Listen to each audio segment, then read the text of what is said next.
ನಮಸ್ಕಾರ. ನೀವ್ ನೋಡ್ತಾ ಇದ್ದೀರಾ ಟಿವಿ ವಿಕ್ರಮ ವಿಶೇಷ ಕಾರ್ಯಕ್ರಮಕ್ಕೆ ಸ್ವಾಗತ. ನಾನು ಜೆಸಿಲ್ ಡಿಸೋಜ. ನೀವು ಇಲ್ಲಿ ತನಕ ಟಿವಿ ವಿಕ್ರಮವನ್ನ ಸಬ್ಸ್ಕ್ರೈಬ್ ಮಾಡದೇ ಇದ್ರೆ ತಕ್ಷಣ ಸಬ್ಸ್ಕ್ರೈಬ್ ಮಾಡಿ. ಇಂಡಿಯಾ ವರ್ಸಸ್ ಪಾಕಿಸ್ತಾನ್, ಈ ಗ್ಯಾಪ್ನಲ್ಲಿ ಸಿಕ್ಕ ಅವಕಾಶವನ್ನ ಲಾಭ ಮಾಡ್ಕೊಳ್ತಾ ಇರೋದು ಮಾತ್ರ ಬಲೂಚಿಸ್ತಾನ. ಪಾಕಿಸ್ತಾನಕ್ಕೆ ಒಂದ್ ಕಡೆ ಭಾರತ ಅನ್ನುವ ದೈತ್ಯ ಆನೆ ಹೇಗಾದ್ರೂ ಸರಿ ಮ್ಯಾನೇಜ್ ಮಾಡೋಣ ಅಂತ ಈ ಕಡೆ ಬಂದ್ರೆ ಇರುವೆ ಹಂಗೆ ಬಂದ ಬಲೂಚಿಸ್ತಾನ ಸಿಕ್ಕಾಪಟ್ಟೆ ಕಿರಿಕಿರಿ ಮಾಡ್ತಾ ಇದೆ. ಇದು ಪಾಕಿಸ್ತಾನಕ್ಕೆ ದೊಡ್ಡ ಸಮಸ್ಯೆ ಆಗಿದೆ. ಈಗ ಮತ್ತೆ ಇದೇ ಬಲೂಚಿಸ್ತಾನ್ ಲಿಬ್ರೇಷನ್ ಆರ್ಮಿ ದೊಡ್ಡ ಮಟ್ಟದಲ್ಲಿ ಪಾಕಿಸ್ತಾನದ ಒಳಗೆ ಅಟ್ಯಾಕ್ ಮಾಡಿದೆ. ಹೆಚ್ಚು ಕಮ್ಮಿ 51 ಸ್ಥಳಗಳಲ್ಲಿ 71 ಅಟ್ಯಾಕ್ ಮಾಡಲಾಗಿದೆ. ಇದರ ಜೊತೆಗೆ ಬಲೂಚಿಸ್ತಾನ ಲಿಬ್ರೇಷನ್ ಆರ್ಮಿ ಭಾರತಕ್ಕೆ ಒಂದು ಮೆಸೇಜ್ ಕೊಟ್ಟಿದೆ. ಪಾಕಿಸ್ತಾನದ ಒಳಗಿನ ಬಲೂಚಿಸ್ತಾನ್ ಹಾಗೂ ಇತರ ಸಂಘಟನೆಗೆ ಭಾರತದ ಇನ್ವಾಲ್ವ್ಮೆಂಟ್ ಇದೆ ಅಂತ ಪಾಕಿಸ್ತಾನ ಹೇಳ್ತಾ ಇದೆ. ಇದೇನು ಹೊಸದಲ್ಲ, ಈ ಹಿಂದೆ ಕೂಡ ಹೀಗೆ ಆರೋಪ ಮಾಡ್ತು. ಉದಾಹರಣೆಗೆ ಜಾಫರ್ ಎಕ್ಸ್ಪ್ರೆಸ್ ನ ಘಟನೆಯಲ್ಲಿ ಪಾಕಿಸ್ತಾನ ಓಪನ್ ಆಗಿ ಭಾರತದ ವಿರುದ್ಧ ಹೇಳಿಕೆಯನ್ನ ಕೊಟ್ಟಿತ್ತು. ಹಾಗಾದ್ರೆ ಬಲೂಚಿಸ್ತಾನ ಲಿಬ್ರೇಷನ್ ಆರ್ಮಿ ಭಾರತಕ್ಕೆ ಯಾವ ಸಂದೇಶವನ್ನ ನೀಡಿದೆ ಹಾಗೂ ಬಲೂಚಿಸ್ತಾನ ಅಟ್ಯಾಕ್ ಬಗ್ಗೆ ಡೀಟೇಲ್ ಆಗಿ ಚರ್ಚೆ ಮಾಡೋಣ. ಭಾರತ ಹಾಗೂ ಪಾಕಿಸ್ತಾನದ ನಡುವೆ ಡ್ರೋನ್ ಹಾಗೂ ಮಿಸೈಲ್ ನ ಯುದ್ಧ ನಡೀತಾ ಇತ್ತು. ಇನ್ನೊಂದ್ ಕಡೆಯಲ್ಲಿ ಪಾಕಿಸ್ತಾನದಲ್ಲಿ ದೊಡ್ಡ ಪ್ರಮಾಣದ ಅಟ್ಯಾಕ್ ಮಾಡಲಾಗಿತ್ತು. ಅಂದ್ರೆ 51 ಸ್ಥಳದಲ್ಲಿ 71 ಅಟ್ಯಾಕ್ ಬಲೂಚಿಸ್ತಾನ ಲಿಬ್ರೇಷನ್ ಆರ್ಮಿ ಕಡೆಯಿಂದ ಮಾಡಲಾಗಿತ್ತು. ಪಾಕಿಸ್ತಾನದ ಮಿಲಿಟರಿ ಕಾನ್ವಾಯ್, ಔಟ್ಪೋಸ್ಟ್, ISI ಫೆಸಿಲಿಟೀಸ್ಗಳು, ಇನ್ಫ್ರಾಸ್ಟ್ರಕ್ಚರ್, ರೈಲ್ವೆ, ಕಮ್ಯುನಿಕೇಶನ್ ಹಾಗೂ ಚೈನಾ ಪಾಕಿಸ್ತಾನ ಎಕಾನಮಿ ಕಾರಿಡೋರ್ ಮೇಲೆ ಬಲೂಚಿಸ್ತಾನ್ ಲಿಬ್ರೇಷನ್ ಆರ್ಮಿ ಅವರು ಟಾರ್ಗೆಟ್ ಮಾಡಿ ಅಟ್ಯಾಕ್ ಮಾಡ್ತಾರೆ. ಈ ಅಟ್ಯಾಕ್ ಬಲೂಚಿಸ್ತಾನದ ಮಧ್ಯಭಾಗದಲ್ಲಿ ಹಾಗೂ ಸಮುದ್ರದಲ್ಲಿ ನಡೆಯುತ್ತೆ.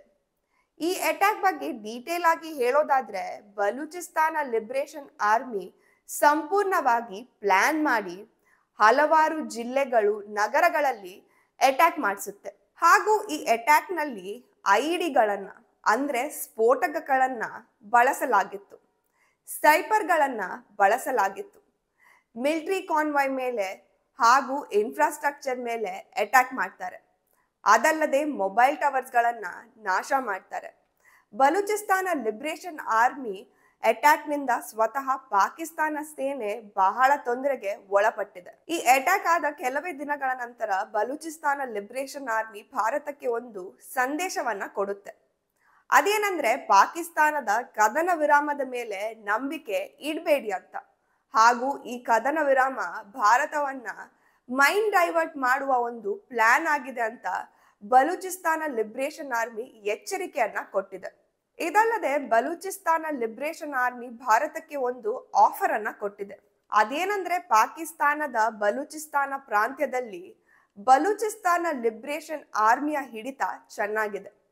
ಇದರ ಲಾಭ ಪಡೆದು ಭಾರತ ಆರ್ಮಿ ಹಾಗೂ ಬಲೂಚಿಸ್ತಾನ ಲಿಬ್ರೇಷನ್ ಆರ್ಮಿ ಕೈ ಜೋಡಿಸಿ ಪಾಕಿಸ್ತಾನಕ್ಕೆ ದೊಡ್ಡ ಪ್ರಮಾಣದಲ್ಲಿ ಅಟ್ಯಾಕ್ ಮಾಡಬಹುದು ಅಂತ ಆಫರ್ ನೀಡಿದೆ. ಇದಲ್ಲದೆ ಬಲೂಚಿಸ್ತಾನದಿಂದ ಒಂದು ಆಶ್ಚರ್ಯವಾದ ಹೇಳಿಕೆ ಬಂದಿದೆ. ಅದೇನಂದ್ರೆ ಬಲೂಚಿಸ್ತಾನ ಪಾಕಿಸ್ತಾನವನ್ನ ಒಂದು ಭಯೋತ್ಪಾದಕ ಸ್ಟೇಟ್ ಅಂತ ಅಧಿಕೃತವಾಗಿ ಘೋಷಣೆ ಮಾಡಿದೆ.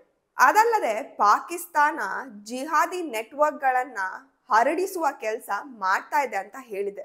ಹಾಗೂ ಈ ಜಿಹಾದಿ ನೆಟ್ವರ್ಕ್ ಭಾರತ ಹಾಗೂ ಬಲೂಚಿಸ್ತಾನಕ್ಕೆ ಮಾತ್ರ ಹರಡೋದಿಲ್ಲ, ಇದು ಸಂಪೂರ್ಣ ಪ್ರಪಂಚಕ್ಕೆ ಹರಡುತ್ತೆ ಅಂತ ಹೇಳಿಕೆಯನ್ನ ಕೊಟ್ಟಿದೆ. ಹಾಗಾದ್ರೆ ಯಾವ ರೀತಿಯಲ್ಲಿ ಬಲೂಚಿಸ್ತಾನ ಭಾರತವನ್ನ ಬಯಸುತ್ತೆ ಅನ್ನೋದು ಇಲ್ಲಿ ಅರ್ಥ ಆಗುತ್ತೆ. ವಾಸ್ತವವಾಗಿ ಬಲೂಚಿಸ್ತಾನವನ್ನ ಭಾರತ ಗುರುತಿಸಲಿ ಎಂದು ಬಯಸುತ್ತದೆ ಹಾಗೂ ಹಿಂದಿನಿಂದ ಬೆಂಬಲಿಸಲಿ ಅಂತ ಬಯಸುತ್ತೆ. ಹಾಗೂ ಬಲೂಚಿಸ್ತಾನದ ಜನರನ್ನ ಭಯೋತ್ಪಾದಕರು ಅಂತ ಕರೆಯುವ ಬದಲು ಅವರನ್ನ ಸ್ವಾತಂತ್ರ್ಯ ಹೋರಾಟಗಾರರಂತ ಗುರುತಿಸಬೇಕು ಅಂತ ಬಯಸ್ತಾರೆ. ಹಾಗೂ ಬಲೂಚಿಸ್ತಾನ ಪ್ರಾಂತ್ಯವನ್ನ ಪಾಕಿಸ್ತಾನದಿಂದ ಸ್ವಾತಂತ್ರ್ಯಗೊಳಿಸಲು ಬಯಸುತ್ತಾರೆ. ಒಟ್ಟಾರೆ ಬಲೂಚಿಸ್ತಾನಕ್ಕೆ ಭಾರತದ ಬೆಂಬಲ ಹಾಗೂ ಅಂತಾರಾಷ್ಟ್ರೀಯ ಮಟ್ಟದಲ್ಲಿ ತನ್ನ ಗುರುತು ಸಿಗ್ಬೇಕು ಅಂತ ಬಯಸುತ್ತದೆ. ಹಾಗಾದ್ರೆ ಭಾರತ ಯಾವ ರೀತಿಯಲ್ಲಿ ರಿಯಾಕ್ಟ್ ಮಾಡುತ್ತೆ ಅಂತ ಹೇಳೋದಾದ್ರೆ, ಇದುವರೆಗೂ ಭಾರತ ಅಧಿಕೃತವಾಗಿ ಯಾವುದೇ ರೀತಿಯ ಸಹಾಯ ಬಲೂಚಿಸ್ತಾನಕ್ಕೆ ಮಾಡಿಲ್ಲ. ಯಾಕಂದ್ರೆ ನಾನ್ ನಿಮ್ಗೆ ಅವಾಗ ಹೇಳಿದ ಹಾಗೆ ಪಾಕಿಸ್ತಾನ ಅವಾಗವಾಗ ಭಾರತ ಬಲೂಚಿಸ್ತಾನಕ್ಕೆ ಸಹಾಯ ಮಾಡುತ್ತೆ ಅಂತ ಆರೋಪ ಮಾಡಿದೆ.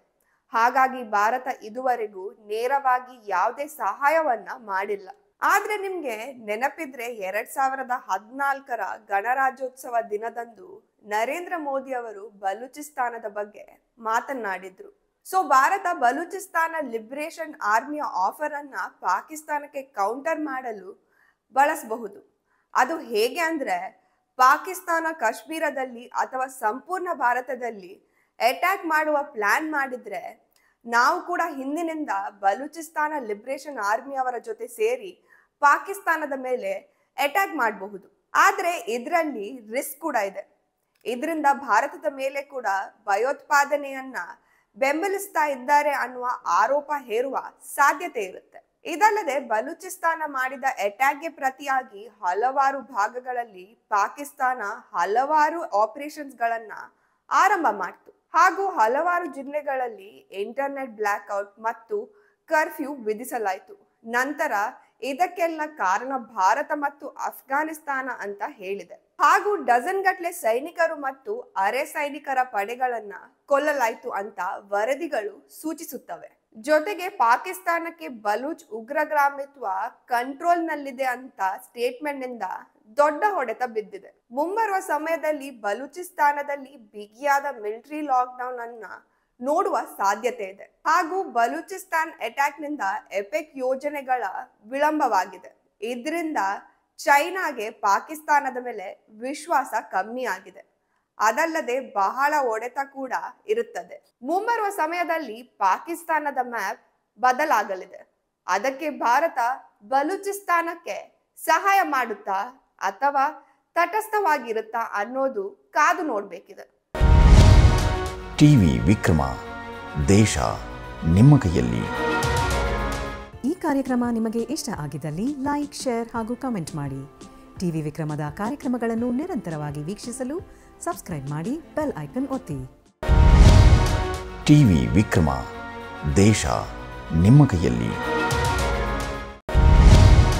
ಟಿವಿ ವಿಕ್ರಮ, ದೇಶ ನಿಮ್ಮ ಕೈಯಲ್ಲಿ. ಟಿವಿ ವಿಕ್ರಮ, ದೇಶ ನಿಮ್ಮ ಕೈಯಲ್ಲಿ. ಟಿವಿ ವಿಕ್ರಮ, ದೇಶ ನಿಮ್ಮ ಕೈಯಲ್ಲಿ. ಟಿವಿ ವಿಕ್ರಮ, ದೇಶ ನಿಮ್ಮ ಕೈಯಲ್ಲಿ.